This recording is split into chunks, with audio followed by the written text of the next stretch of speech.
Hi, I'm Darren from Property Prosperity, and today I'm lucky enough to be joined by Nicholas Birdseye from Nicholas Birdseye and Associates.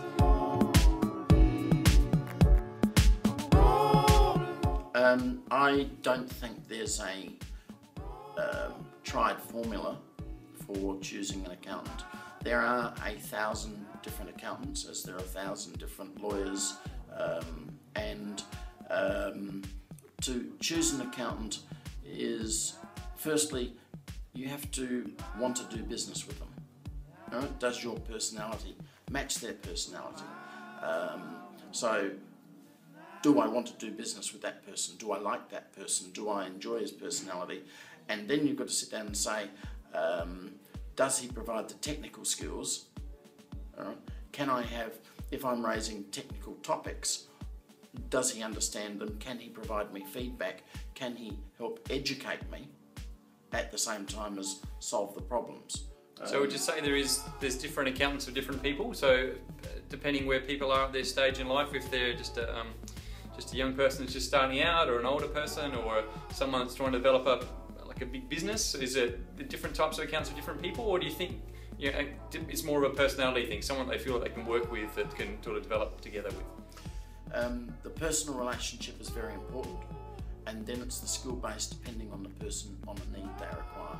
A university student coming out only has a requirement, let's say, for just providing maybe a taxation return being done, and then maybe if they want to get into property, whether they buy their first home and they use it as a non-investment type property, or they choose to do it as an investment.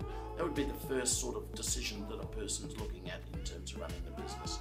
The next decision up would be for the person who then decides, do I want to run a business?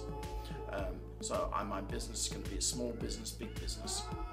Do you want to, what is the input required? So then you've got to have in that small business, there's the administrative skills that have got to be provided either by the business owner, or by the business owner buying those skills off another employee.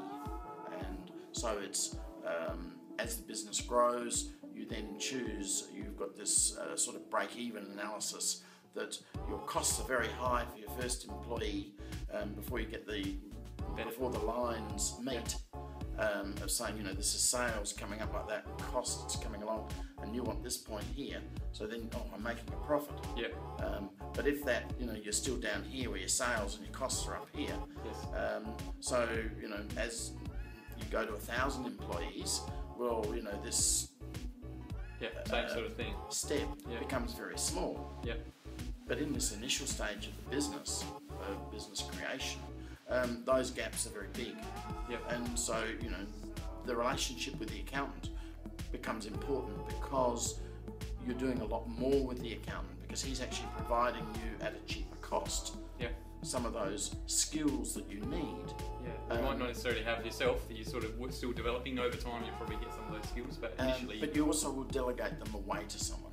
But, you may be willing to say, well, I'll spend $5,000 on an external accountant, rather than having an internal staff member who's providing those needs. Now, as the business doubles, triples, then suddenly you're in the situation, well, I actually need to use my external accountant for a $40,000 cost, and then you think, I can get a person for $20,000, or rather, I can get a person for $40,000. He can do it for a cost, the same thing for 40% of the time, and I get a bit more time for him to do something else for me. And so you've got this business growth thing happening. Yeah.